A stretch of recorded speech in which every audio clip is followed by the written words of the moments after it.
मुश्किल आ रही है और कुछ जवान पैदल जा रहे हैं। क्या आप लोग पैदल भी जा सकते हैं अगर मुश्किल लगातार ये आती रही तो? हाँ, अगर इस प्रकार से अगर होगी तो फिर पैदल भी मार्च कैसे आ जा सकता है। तो देखिए ये जवानों की मुस्तैदी को आप देखिए, कितनी लगन से शिद्दत से काम ये कर रहे हैं कि जवानों तक पहुंचना है। अगर सागर पहाड़ जितनी दूर से खूबसूरत दिखते हैं उतनी ही वहां की जिंदगी मुश्किल भरी होती है। पूरा मलबा सड़क पर आ गया है और जिस वजह से लोग रास्ता आर पार नहीं कर पा रहे। हमारे साथ हमारे सहयोगी रतन नेगी जोशीमठ से जुड़े हुए हैं। रतन, जोशीमठ मुख्यमंत्री पुष्कर सिंह धामी भी पहुंचे हुए हैं। अगर सब कुछ ठीक रहा तो क्या वो चमोली जा सकते हैं, ऐसी संभावना व्यक्त की जा रही है। और जो 8 लोग दबे हुए हैं अभी उनका कोई सुराग मिला है?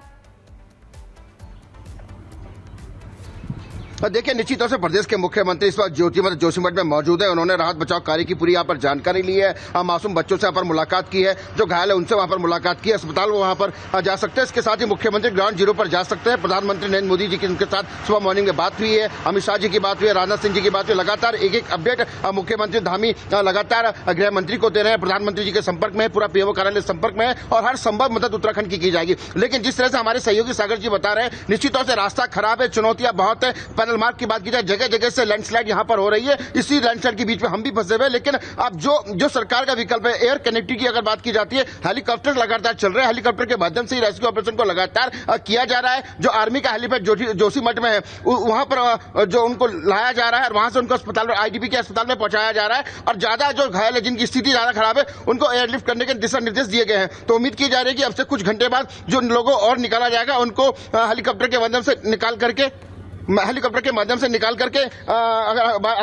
लगाकर आप इस बैकग्राउंड को आप देख सकते हैं। ये वो देखिए पूरी वैली घाटी है। आपको ये वैली घाटी हर तरफ यहाँ पर आपको अगर बात की जाए तो नजारा, और इसी वैली घाटी से होते हुए हेलीकॉप्टर को जाना है। इसी वैली से होते हुए जो हेलीकॉप्टर है वो लगातार जोशीमठ तक जा रहा है। लेकिन वैली अगर ऊपर की बात के पैक है तो इसी वैली से होते हुए हेलीकॉप्टर को जाना है और हेलीकॉप्टर का ही एक ये मार्ग है जो यहाँ पर रेस्क्यू करने में कारगर साबित हो सकता है। 47 लोगों को निकाला जा चुका है। उम्मीद की जा रही है कि जल्द ही जो 8 लोग हैं उनको भी निकाला जाएगा। लेकिन जैसे जैसे समय बढ़ रहा है और चुनौती भी लगातार कह सकते हैं प्रशासन की आगे आ रही है, टीम के आगे आ रही है। हिमवीर जवानों को सलाम है, वो बड़ी शिद्दत से मेहनत के साथ उन्होंने पूरे रेस्क्यू ऑपरेशन को चलाया है। 47 लोगों को निकाला, लेकिन चुनौतियां बहुत है क्योंकि समय जैसे जैसे बढ़ता जाएगा। महत्वपूर्ण जानकारी दे रहे हैं। 24 घंटे से ज्यादा का समय हो चुका है, लेकिन जैसे जैसे समय बढ़ रहा है चुनौती भी बढ़ रही है। लेकिन इस मैप को आप ध्यान से आप देखिए दर्शकों, मैं आपको समझाना चाहूंगी कि आखिर कहां पर यह हादसा हुआ है। आप देख रहे हैं कि बर्फबारी जारी है, मुसीबत भारी है, उसी मौसम के चलते रेस्क्यू में थोड़ी देरी हो रही है।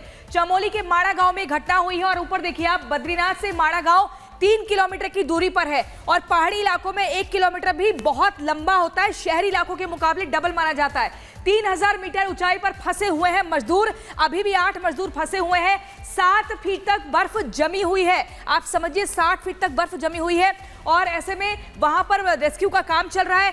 आईटीबीपी, सेना के तमाम जो फोर्सेज है वो जुटे हुए हैं। पुष्कर सिंह धामी ग्राउंड जीरो पर है, नजर बनाए हुए हैं। चुनौती बहुत ज्यादा है कि आखिर कैसे जल्द से जल्द इस रेस्क्यू को पूरा किया जाए। एक रिपोर्ट आपको दिखाते हैं और मौजूदा हाल के बारे में बताते हैं।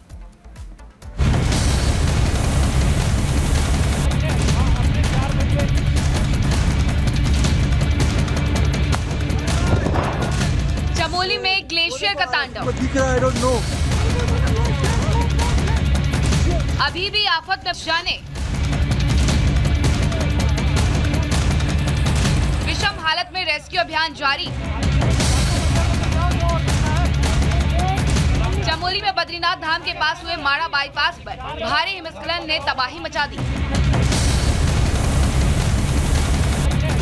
भारी बर्फबारी के बीच पिछले 24 घंटों से राहत और बचाव का काम जारी है। एवलांच में फंसे 55 मजदूरों में से 47 मजदूरों को सकुशल निकाल लिया गया है, जबकि 22 मजदूरों की तलाश के लिए रेस्क्यू अभियान चलाया जा रहा है। 7 फीट तक बर्फ जमने की वजह से बचाव काम में अड़चन आ रही है। Army, ITBP, NDRF, SDRF, BRO, स्थानीय प्रशासन, वायुसेना, यूकाडा और स्वास्थ्य टीम समेत कई एजेंसियां रेस्क्यू अभियान में जुटी हैं।